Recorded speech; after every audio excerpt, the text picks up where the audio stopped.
নমস্কার, দিনের সবথেকে গুরুত্বপূর্ণ বাছাই করা খবরগুলো নিয়ে রাত 9টায় আপনি দেখছেন পেজ ওয়ান। আজ আমি পিউ রয়েছি আপনার সঙ্গে।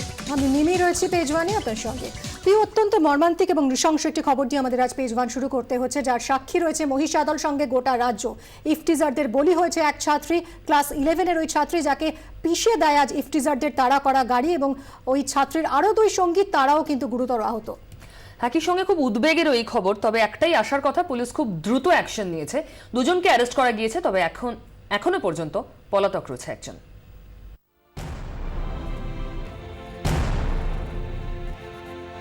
স্কুলে পুজোর ছুটি চলছে, বিকেলে আর 5 দিনের মতো টিউশন পড়তে যাচ্ছিল মহিষাদলের ক্লাস 11-এর 3 ছাত্রী, কিন্তু সেই পথেই যে এভাবে বিপদ ওত পেতে থাকবে কে জানতো। 41 নম্বর জাতীয় সড়ক দিয়ে মাধবপুর থেকে তাজপুরের দিকে যাচ্ছিল 3 বন্ধু। হঠাৎই পথে হাজির একটি সুইফট ডিজায়ার গাড়ি। গাড়িতে থাকা 3 যুবক ক্রমাগত উত্ত্যক্ত করতে শুরু করে তাদের। একদিকে 3 ছাত্রী, অন্যদিকে গাড়িতে থাকা 3 বেপরোয়া যুবক। প্রায় হাফ কিলোমিটার ছাত্রীদের গাড়ি নিয়ে তাড়া করে তারা। প্রত্যক্ষদর্শীরা বলছেন, গাড়ি নিয়ে রাস্তায় নানা কেরামতি দেখাতে শুরু করে ওই যুবকরা। এরপরই নিয়ন্ত্রণ হারায় গাড়িটি। ছাত্রীদের ধাক্কা মেরে সোজা পড়ে যায় রাস্তার ধারে নয়নজুলিতে। প্রচণ্ড স্পিডে আসছিল এবং ইভটিজিং, মানে গাড়িটা হেলকে ইভটিজিং করার চেষ্টা করছিল। মেয়েদেরকে করতে গিয়েই অ্যাক্সিডেন্টে মারা গেছে। একজন মারা গেছে, একজনের 2টি পা ভেঙে গেছে, আর একজনের হাত ভেঙে গেছে। ঘটনাস্থলে মৃত্যু হয় এক ছাত্রী, বাকিরাও গুরুতর জখম। স্থানীয় ক্লাবের সদস্যরা 2 ইফটিজারকে ধরে ফেলে, তাদের গ্রেফতার করেছে পুলিশ। ধৃতদের নাম সুব্রত মাইতি এবং দিব্যেন্দু দাস। এরা প্রত্যেকেই হলদিয়ার বাসিন্দা। এদের পরিবার পরিবহন ব্যবসার সঙ্গে যুক্ত। ধৃতদের কারোরই ড্রাইভিং লাইসেন্স নেই বলে জানতে পেরেছে পুলিশ। বাকি 2 ছাত্রীকে গুরুতর আহত অবস্থায় হাসপাতালে ভর্তি করা হয়েছে। ব্যুরো রিপোর্ট 24 ঘন্টা। আমাদের সঙ্গে এই মুহূর্তে ঋত্বিক মণ্ডল রয়েছেন। পিওর ঋত্বিকের সঙ্গে কথা বলবো। ঋত্বিক, পুলিশ কতটা কঠোরভাবে দেখছে এই ঘটনা? নিঃসন্দেহে অত্যন্ত গুরুত্ব সহকারে দেখা হচ্ছে এই ঘটনাকে, কারণ এমনটা তুমি একটু আগেই জানাচ্ছিলে যে ইতিমধ্যেই কিন্তু কড়া ব্যবস্থা নেওয়া হয়েছে বিকেলের ঘটনা, এবং যেটা আমরা জানতে পারছি রাজ্য পুলিশের ডিজির তরফে যে নির্দেশ জেলা প্রশাসনকে দেওয়া হয়েছে, যাতে জেলা প্রশাসনের শীর্ষ কর্তাদেরকে জানিয়ে দেওয়া হয়েছে যে এই বিষয়ে কড়া ব্যবস্থা নিতে, এবং তার জেরেই কিন্তু ইতিমধ্যে এই ঘটনায় খুনের চেষ্টার মামলা রুজু করা হয়েছে ওই দুজন যারা গ্রেফতার হয়েছে তাদের বিরুদ্ধে, এবং এখনো পর্যন্ত একজন পলাতক রয়েছে বলে জানা যাচ্ছে। প্রয়োজনে এই ঘটনায় কিন্তু খুনের মামলাও ট্যাগ করা হতে পারে, সে ধারাও ট্যাগ করা হতে পারে বলে আমরা জানতে পারছি। ইতিমধ্যেই পুলিশ তদন্ত করছে, সেই সঙ্গে যে ফেরার রয়েছে তার খোঁজেও তল্লাশি চলছে। নিঃসন্দেহে প্রশ্ন উঠেছে যেভাবে রেকলেস বিহেভিয়ার এবং যে অভিযোগটা উঠছে যে এই 3 জন মানচালা কার্যত তারা কিন্তু ইফটিজিং করছিল, সেই সময় স্থানীয়রাও সে বিষয়টা স্পষ্ট দেখতে পেরেছেন, এবং তারপরেই বিপত্তি হয় যখন কেরামতি চলছিল গাড়ি নিয়ে। সেই সময় ডিজিআর গাড়িটি কোনোভাবে নিয়ন্ত্রণ হারিয়ে 3 কিশোরী ওই ছাত্রী তারা পড়তে যাচ্ছিল সেই সময়, এবং যার জন্য একজনের মৃত্যু হচ্ছে, অন্য 2 জনের অবস্থা বেশ গুরুতর বলে আমরা জানতে পারছি। তাদের এই মুহূর্তে তমলুক হাসপাতালে ভর্তি করা হয়েছে, তারা চিকিৎসাধীন রয়েছেন। ফেরার যে ঋত্বিক, আমি জানতে চাইবো, যে রাস্তা দিয়ে পড়তে যাচ্ছিলেন এই 3 ছাত্রী এবং তাদেরকে ধাওয়া করছিল ইফটিজাররা, সেটা কি খুব সংকীর্ণ একেবারে গ্রামের ভেতরের রাস্তা, নাকি সেখানে লোকজন ছিল জনবহুল? দেখো, যেটা জানা যাচ্ছে 41 নম্বর জাতীয় সড়কের ঘটনা ঘটেছে। খুব স্বাভাবিকভাবে জাতীয় সড়কের যে চওড়া থাকে বা যতটা জনবহুল থাকে, তবে তমলুকের এই যে মহিষাদলের এই যে গ্রাম, সেটা কিন্তু খুব যে জনাকীর্ণ তা নয়, কারণ প্রত্যক্ষদর্শীরা তারা গোটা বিষয়টা দেখেছেন তাদের সামনে, এবং প্রায় 8 কিলোমিটার একটা স্ট্রেচ তারা দেখেছেন যে এই উচ্ছৃঙ্খলতাটা চলছিল, দুষ্কৃতীরা তারা করছিলেন এই ঘটনাটা। ডিজি সুরজিৎ কর্পূরকায়স্থ তিনি বলেছেন যে খুনের চেষ্টার মামলা করা হবে দ্রুতদের বিরুদ্ধে। একেবারে সেই কোন মামলায়, কোন ধারায় মামলা রুজু হয়েছে? এখনো পর্যন্ত যে খুনের চেষ্টার মামলায় কিন্তু প্রাথমিকভাবে শুরু হয়েছে, সেই ধারাটিও রয়েছে। প্রয়োজনে সেক্ষেত্রে খুনের মামলাও ট্যাগ করা হতে পারে বলে আমরা জেলা প্রশাসন সূত্রে জানতে পারছি। তবে নির্দেশ যেরকম ভাবে জেলা প্রশাসনের উচ্চপদস্থ আধিকারিকদেরকে দেওয়া হয়েছে যে বিষয়টিকে একেবারেই যেন ঢিলে ঢালে না দেখা হয়, এবং তার খানিকটা প্রমাণ পাওয়া গেছে, দুজনকে ইতিমধ্যে অ্যারেস্ট করা হয়েছে। ঋত্বিক, অনেক ধন্যবাদ। তুমি দেখতে থাকো, নজর থাক এদিকে তোমার। আমরা আবার আপডেট নেওয়ার জন্য যোগাযোগ করবো। এই মুহূর্তে নারী আন্দোলনের কর্মী শাশ্বতী ঘোষ আমার সঙ্গে টেলিফোনে রয়েছেন। শাশ্বতীতে, আপনি কিভাবে ব্যাখ্যা করবেন কতগুলো মেয়েকে ধাওয়া করলো এবং এমন পর্যায়ে গিয়ে পৌঁছলো গাড়ি পিষে দিল তাদের? এটা তো প্রথম কথা হচ্ছে যে সত্যি কথা কোনো প্রতিক্রিয়া জানানোর ভাষা নেই।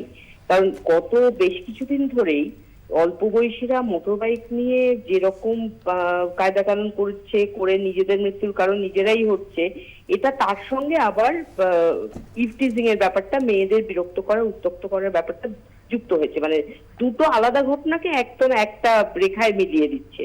ফলে কোথাও তো একদিকে যেরকম যান শাসনটাও প্রশাসনের তরফে করাটা খুব কঠোর হাতে করাটা দরকার, কিন্তু তার সঙ্গে সঙ্গে এই যে অল্প বয়সীরা গাড়ি হাতে পাচ্ছে এবং তারপর সেটাকে নিয়ে তারা একটা বিরক্ত করার অস্ত্র হিসাবে ব্যবহার করছে, এইটা যদি কোথাও একটা প্রশাসন করা হয় সেটাও যেরকম একদিকে হওয়া দরকার, অন্যদিকে মেয়েরা খালি বিরক্ত করার বস্তু নয়। এই কথাটা কবে মানে যারা অল্প বয়সী বেশি বয়সী, কারণ এই ধরুন যে নদীয়ার যে মেয়েটি মারা গেল তাকে তো বিরক্ত করতে একটি 38 বছরের লোক যার 3টে বাচ্চা আছে।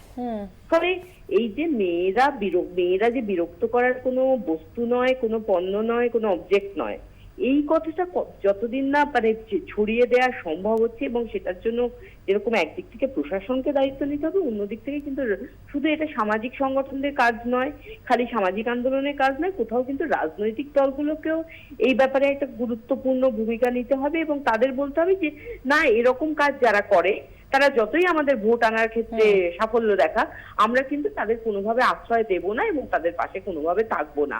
শাশ্বতী, অনেক ধন্যবাদ।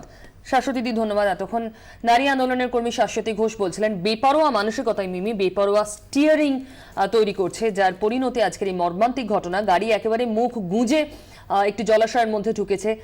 তারা করছিল যে গাড়িটি, যেখানে ছিলেন 3 জন, যাদের মধ্যে 2 জনকে ইতিমধ্যে পুলিশ অ্যারেস্ট করতে পেরেছে, কিন্তু বাকি একজন এখনো পর্যন্ত পলাতক। এবং পুলিশের ভূমিকা কিন্তু পিউ এখানে যথেষ্ট প্রশংসনীয়, যথেষ্ট এখনো পর্যন্ত কঠোর ভূমিকা নিচ্ছে পুলিশ। কারণ সুরজিৎ কর পুরকায়স্থ ডিজি, রাজ্য পুলিশের ডিজি, তিনি বলেছেন যে খুনের চেষ্টার মামলা রুজু হবে ধৃতদের বিরুদ্ধে এবং পুলিশ একেবারেই হালকাভাবে নিচ্ছে না এই বিষয়টাকে।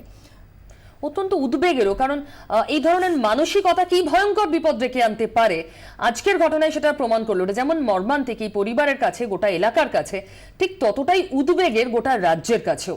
এইরকম মানসিকতা কোথায় লুকিয়ে রয়েছে, এই বেপরোয়া মানসিকতা যা বেপরোয়া করে দিচ্ছে স্টিয়ারিংকেও, সেটা সত্যি ভেবে দেখার সময় এসেছে। প্রশাসনের আরো বেশি হস্তক্ষেপ করা প্রয়োজন এই ধরনের ঘটনা আটকাতে গেলে। একদমই তাই পিউ। এবং এই ধরনের মনোবৃত্তি কিভাবে রুখে দেওয়া যায় সেজন্য ছোটবেলা থেকেই হয়তো একটা শিক্ষার প্রয়োজন রয়েছে, যেরকম আমাদের শাশ্বতী দিও বলছিলেন, ছেলে মেয়ে নির্বিশেষে সেই শিক্ষা, সেই সচেতনতা কতটা সমাজকে আরও এগিয়ে নিয়ে যেতে পারবে, কবে এই ধরনের ঘটনা অন্তত রোখা যাবে, সেদিকেই এই মুহূর্তে তাকিয়ে সবাই। একেবারেই। তবে আরো একটা অত্যন্ত উদ্বেগজনক ঘটনা এবার আপনাদের সামনে আনবো। এই ছাত্রের মৃত্যুর ঘটনার দিকে যেমন আমাদের নজর থাকবে, তেমনই এক অদ্ভুত ঘটনা কলকাতার গড়িয়াহাট অঞ্চলের এক নার্সিংহোমে এক ডেঙ্গি রোগীর তাণ্ডবে মরণাপন্ন এখন 2 নার্স, গুরুতর আহত হয়েছেন 1 জন। ঘটনাটি এক নার্সিংহোমে ঘটেছে। গত রাতেই নার্সিংহোমে ভর্তি হন বর্ধমানের মঙ্গলকোটের বাসিন্দা সুবীর সাহা। তাকে আইসিইউতে পাঠায় কর্তৃপক্ষ। ভোরে 3 নার্স যখন বিশ্রাম নিচ্ছিলেন তখনই ক্ষেপে ওঠেন ওই রোগী। স্যালাইনের স্ট্যান্ড দিয়ে 3 নার্সের উপর হামলা চালান তিনি। স্ট্যান্ডের আঘাতে মার্গারেট মন্ডলের মাথায় খুলি ভেঙে ভেতরে ঢুকে যায়। আরেক নার্স পি ভিক্টোরিয়ার মাথার খুলি ভেঙে বেরিয়ে এসেছে। তৃতীয় নার্স শিপ্রা মন্ডলের মাথায় 3টে সেলাই পড়েছে। তার হাতের তালুতে এত জোরে আঘাত করেছেন ওই রোগী যে আঙুলগুলো ঝুলে গিয়েছে। পি ভিক্টোরিয়া এবং মার্গারেট মন্ডলকে ইনস্টিটিউট অফ নিউরোসায়েন্সে পাঠানো হয়েছে। দুজনেই ভেন্টিলেশনে রয়েছেন এই মুহূর্তে। তাদের মাথায় অস্ত্রোপচারও করা হয়েছে, তবে অস্ত্রোপচার সফল হয়নি বলেই হাসপাতাল সূত্রের খবর। মণিপুরি যে সিস্টার, তাকে অপারেশন করানো হলো, সব কিছু করা হলো, ওনার আশা নেই। উনি এটা ডিক্লেয়ার করে দিয়েছে, ওনার যা অবস্থা ডিক্লেয়ার করে দিয়েছে, ওনার আশা নেই। আমার বোনের যে অবস্থা, ওনাকে ভেন্টিলেশনে বার করে দিল। আমার এখানে বোনের এই কপালে যে হাড় ভেঙে গিয়ে ঢুকে গিয়ে ওটা রয়ে গেছে। তারপরে কি করলো, নার্সিংহোম কর্তৃপক্ষ গিয়ে কিছু টাকা দিয়ে এলো তাকে। টাকা দিয়ে আসার পর এখন নার্সিংহোম থেকে ওই নার্সিংহোম থেকে এই নার্সিংহোমে ফোন করছে, এরা কেউ ধরছে না। হ্যাঁ, ফলে আমার বোনের চিকিৎসা বন্ধ হয়ে গেল। সরাসরি চলে যাবো নার্সিংহোমে রয়েছেন আমাদের প্রতিনিধি সন্দীপ সরকার। সন্দীপ, এরকম আচরণের কি কারণ? তাণ্ডব ঘটিয়েছেন ওই রোগী বলা যায়, কি কারণ?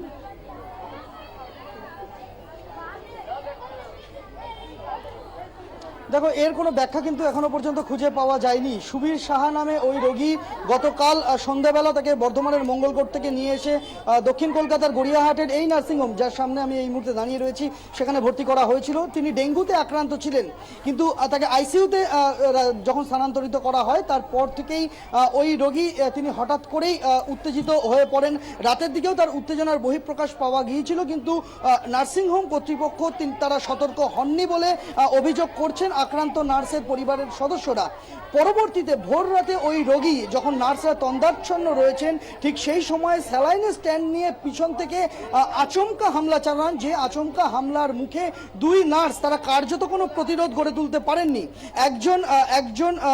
একজন নার্সের মাথার খুলির সামনের দিকের অংশ একদম ভেঙে ভেতরে ঢুকে যায়, যার নাম টি ভিক্টোরিয়া। ওই নার্সকে এই মুহূর্তে রাখা হয়েছে মল্লিক বাজারের নিউরোসায়েন্সে। আরেকজন নার্স মার্গারেট মণ্ডল, তার মাথার পিছন দিকে আঘাত লাগে, তার খুলির একটা অংশ সেটা বাইরে বেরিয়ে এসছে, এমনটাই পরিবারের তরফ থেকে আমরা জানতে পারছি। এই দুজন নার্সের অবস্থায় অত্যন্ত সংকটজনক। তাদের দুজনেরই চিকিৎসা চলছে মল্লিক বাজারের নিউরোসায়েন্সে, সেখানে তাদের ভেন্টিলেশনে রাখা হয়েছে। তাদের বাঁচার আশা অত্যন্ত কম, এমনটাই আশঙ্কা করছেন চিকিৎসকেরা। অন্যদিকে সবথেকে এই দুজনের তুলনায় কম আঘাত যার তার মাথাতেও 16খানা সেলাই পড়েছে শিপ্রা মণ্ডলের, এবং তিনি প্রতিরোধ যখন করতে যান তখন তার হাতের তালু ফেটে যায়। হাতের তালুর ফেটে সে হাতের আঙ্গুলগুলো প্রায় ঝুলন্ত অবস্থায় রয়েছে, এমনটাই পরিবারের সদস্যরা বলছেন। এই ঘটনায় তদন্তে নেমেছে গড়িয়াহাট থানার পুলিশ। সুবীর সাহা নামে ওই রোগীর খোঁজ চলছে, তবে তার খোঁজ এখনো পর্যন্ত পাওয়া যায়নি। এই ঘটনা কিন্তু তিনি তাণ্ডব চালিয়ে হাসপাতাল থেকে বেরিয়ে গেলেন। প্রথমত তার কি কোনো মানসিক সমস্যা ছিল? তুমি বলছিলে যে একটু আগে যে এর আগেও তার উত্তেজনার নজির সামনে এলো, ততটা গুরুত্ব দেয়নি নার্সিংহোম কর্তৃপক্ষ। কি সমস্যা ছিল এই রোগীর?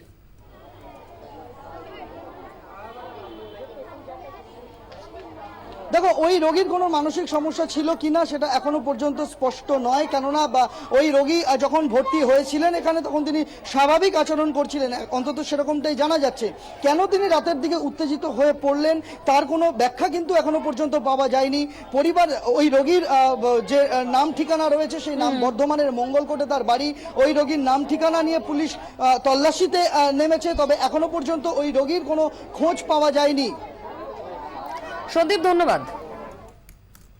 অত্যন্ত গুরুতর ঘটনা এবং ভয়ঙ্কর মিমি, এরকম নজির সাধারণত সামনে আসে না। রোগীর আঘাতে মরণাপন্ন নার্স।